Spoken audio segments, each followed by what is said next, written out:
ناظرین، تاثیر on line اپنی روایات کا تسلسل برقرار رکھتے ہوئے ایک نئی سیریز پروفٹ اسٹوریز کے آغاز کی سعادت حاصل کر رہا ہے۔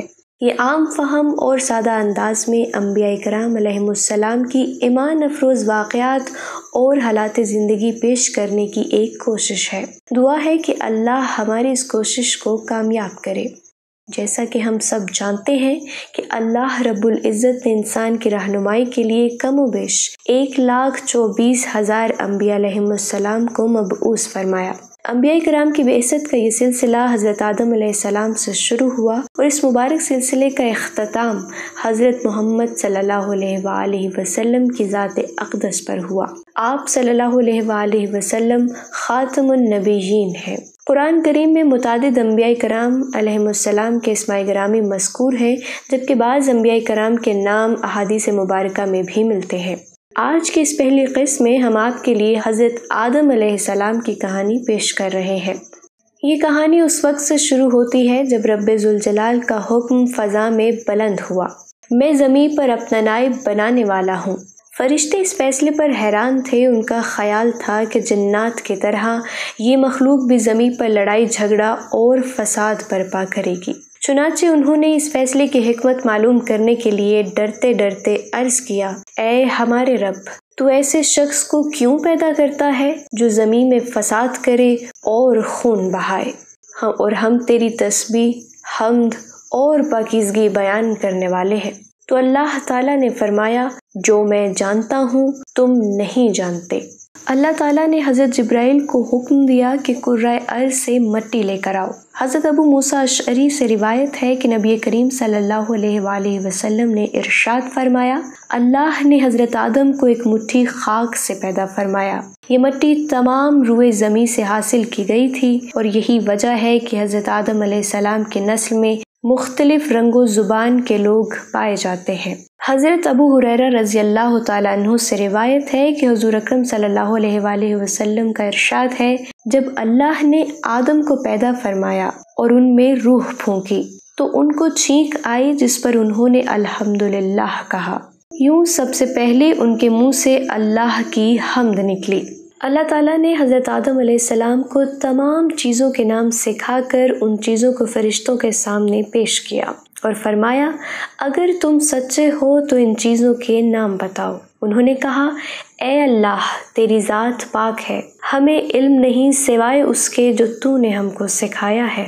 پھر اللہ نے حضرت آدم کو حکم دیا کہ ان چیزوں کے نام بتاؤ، تو انہوں نے ان سب چیزوں کے نام بتا دیے۔ اللہ تعالیٰ نے فرمایا، دیکھو، میں نے تم سے نہ کہا تھا کہ میں زمین و آسمان کی تمام پوشیدہ چیزوں سے واقف ہوں؟ میں ان باتوں کو بھی جانتا ہوں جن کو تم ظاہر کر دیتے ہو اور جن کو تم دل میں رکھتے ہو۔ حق تعالیٰ نے تمام فرشتوں کو حکم دیا کہ آدم کو سجدہ کرو، تو ابلیس کے سوا سب نے سجدہ کیا۔ اللہ نے ابلیس سے پوچھا، جب میں نے تم کو حکم دیا تھا تو کس چیز نے تجھ کو سجدے سے باز رکھا؟ اس نے کہا، میں اس سے افضل ہوں، تو نے مجھے آگ سے پیدا کیا ہے اور اسے خاک سے۔ اللہ نے فرمایا، تو بہشت سے اتر جا، تجھے حق نہیں کہ تو یہاں رہ کر غرور کرے، پس نکل جا، بے شک تو ذلیلوں میں سے ہے، بے شک تو ذلیلوں میں سے ہے۔ اس نے کہا، مجھے اس دن تک مہلت عطا فرمائیے جس دن قیامت آئے گی۔ اللہ نے شیطان کو مہلت عطا فرما دی اور اس نے کہا، اب میں تیرے بندوں کو قیامت تک بہکاؤں گا، آگے سے، پیچھے سے، دائیں اور بائیں سے۔ اللہ نے فرمایا، جو لوگ تیری پیروی کریں گے میں تجھ سمیت ان سب سے جہنم کو بھر دوں گا۔ یوں تو جنت میں تمام آسائشیں نعمتیں موجود تھیں، لیکن اس کے باوجود حضرت آدم علیہ السلام تنہائی اور اجنبیت محسوس کرتے تھے۔ چنانچہ اللہ تعالیٰ نے ان کی تنہائی دور کرنے کا بندوبست فرماتے ہوئے حضرت حوا علیہ السلام کو پیدا کر دیا۔ پھر اللہ نے حضرت آدم علیہ السلام کو حکم فرمایا کہ وہ اور ان کی بیوی جنت میں سکونت فرمائیں، اور فرمایا، جہاں سے چاہو بلا روک ٹوک کھاؤ، لیکن اس درخت کے پاس نہ جانا ورنہ ظالموں میں سے ہو جاؤ گے۔ حضرت آدم علیہ السلام اور حضرت حوا علیہ السلام بڑے آرام و سکون سے جنت میں رہنے لگے۔ روایت میں ہے کہ حضرت آدم علیہ السلام 100 سال یا 60 سال جنت میں رہے۔ اس عرصے میں دونوں پر جنت کے کسی بھی حصے میں جانے پر پابندی نہ تھی سوائے شجر ممنوعہ کے۔ شیطان اب ان دونوں کا کھلا دشمن تھا اور اپنی سزا کا بدلہ لینے کے لیے بے قرار بھی۔ اس کی شدید خواہش تھی کہ یہ اللہ کے حکم کی خلاف ورزی کرے۔ پھر شیطان نے ان دونوں کے دلوں میں وسوسہ ڈالا تاکہ ان کی شرمگاہیں جو ایک دوسرے سے پوشیدہ تھیں بے پردہ ہو جائیں۔ اس نے انہیں کہا، تمہارے رب نے تم دونوں کو اس درخت سے اس لیے منع فرمایا ہے کہ کہیں یہ پھل کھا کر تم دونوں فرشتے نہ بن جاؤ یا کہیں ہمیشہ زندہ رہنے والوں میں سے ہو جاؤ۔ شیطان کی ان باتوں نے حضرت حوا علیہ السلام کو سوچنے پر مجبور کر دیا اور پھر شیطان کی مسلسل تواتر کے ساتھ سازشیں رنگ لے آئیں اور اس نے حضرت حوا کو پھل کھانے پر راضی کر لیا۔ ایک دن حضرت حوا نے حضرت آدم سے کہا، ہم شجر ممنوعہ کا ذرا سا حصہ کھا کر تو دیکھیں، آخر وہ کیا راز ہے جو اللہ نے اسے کھانے سے منع فرمایا ہے۔ شروع میں تو حضرت آدم علیہ السلام اس کے لیے قطعی طور پر راضی نہ تھے، لیکن پھر حضرت حوا کے مسلسل اصرار پر بادل نخواستہ وہ بھی راضی ہو گئے۔ ابھی ان دونوں نے پھل کو پورے طور پر چکھا بھی نہ تھا کہ ان کی سطرگاہیں ایک دوسرے پر عیاں ہو گئیں، جس پر دونوں بدحواسی اور پریشانی میں جنت کے درختوں کے پتے توڑ توڑ کر اپنا بدن چھپانے لگے۔ اللہ نے دونوں کو پکارا اور فرمایا، کیا میں نے تم کو منع نہیں کیا تھا کہ اس درخت کا پھل نہ کھانا اور شیطان کے ورغلانے میں نہ آنا؟ یہ تمہارا کھلا دشمن ہے۔ دونوں نے جب اللہ کی پکار سنی تو مارے خوف الہی کے کانپ اٹھے۔ نہایت لاچارگی اور عاجزی سے اپنی خطا پر نادم و شرمندہ ہوتے ہوئے بارگاہ خداوندی میں عرض کیا، اے ہمارے رب، ہم دونوں سے بہت بڑی غلطی ہو گئی ہے۔ اب اگر آپ نے ہم پر رحم و کرم نہ کیا اور معاف نہ فرمایا تو ہم تباہ و برباد ہو جائیں گے۔ حق تعالیٰ نے فرمایا کہ اب تم دونوں ایک خاص مدت تک زمین پر ہی رہو گے، جہاں تم ایک دوسرے کے دشمن ہوگے اور وہاں ہی مرنا ہے اور اسی میں سے پھر پیدا ہونا ہے۔ چنانچہ دونوں کو زمین کی طرف روانہ کر دیا گیا۔ روایت میں ہے کہ حضرت آدم علیہ السلام کو ہند، حضرت حوا کو جدہ اور ابلیس کو بصرہ سے چند میل کے فاصلے پر دمستیمان کے مقام پر اتارا گیا۔ حضرت سعدی رضی اللہ تعالیٰ عنہ فرماتے ہیں، جب حضرت آدم علیہ السلام جنت سے ہند میں اترے تو ان کے پاس حجر اسود تھا اور جنت کے درختوں کے پتوں کی ایک مٹھی بھی تھی۔ پھر حضرت آدم علیہ السلام نے ان پتوں کو زمین پر پھیلا دیا اور یہ خوشبودار درخت ان پتوں ہی کی پیداوار ہے۔ حضرت ابن عباس رضی اللہ تعالیٰ عنہ سے روایت ہے کہ حضرت جبرائیل حضرت آدم علیہ السلام کے پاس آئے اور گندم کے 7 دانے ساتھ لائے۔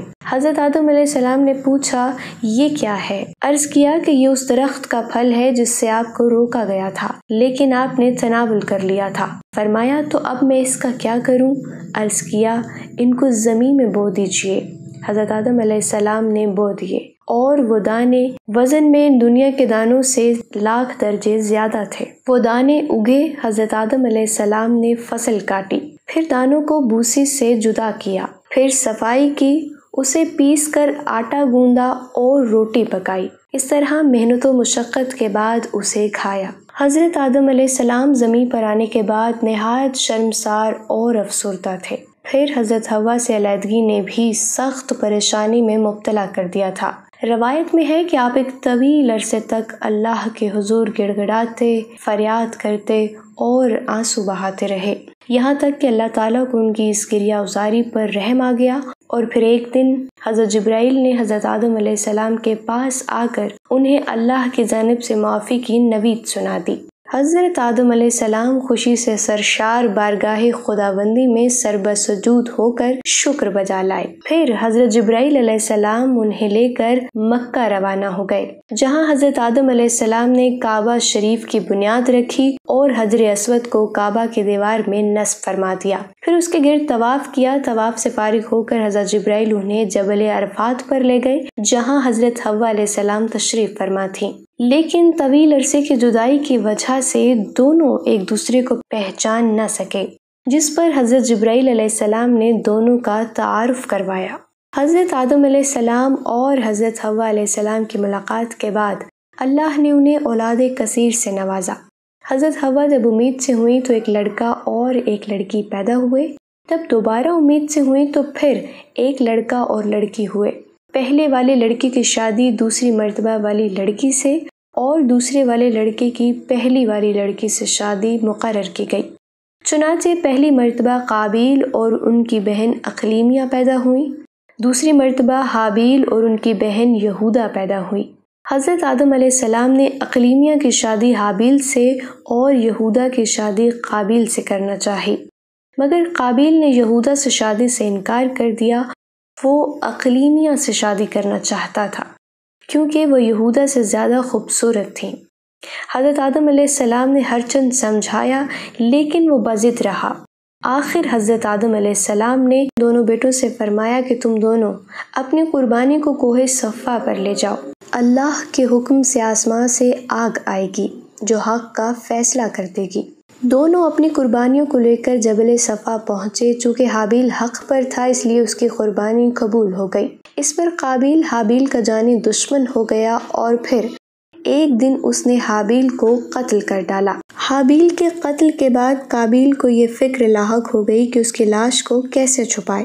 وہ لاش کو کندھوں پر رکھ کر مارا مارا پھرتا رہا۔ آخر کار اللہ نے ایک کوے کے ذریعے اسے بھائی کی لاش دفنانے کا طریقہ سکھایا۔ قرآن پاک میں مذکور ہے کہ پھر اللہ نے ایک کوے کو بھیجا جو زمین کھودنے لگا تاکہ اسے بتائے کہ بھائی کی لاش کو کیسے چھپائے۔ کہنے لگا کہ افسوس میری حالت پر، کیا میں اس سے بھی گیا گزرا ہوں کہ اس کوے کے برابر ہوتا اور اپنے بھائی کی لاش کو چھپا دیتا۔ پھر وہ بہت پشیمان ہوا۔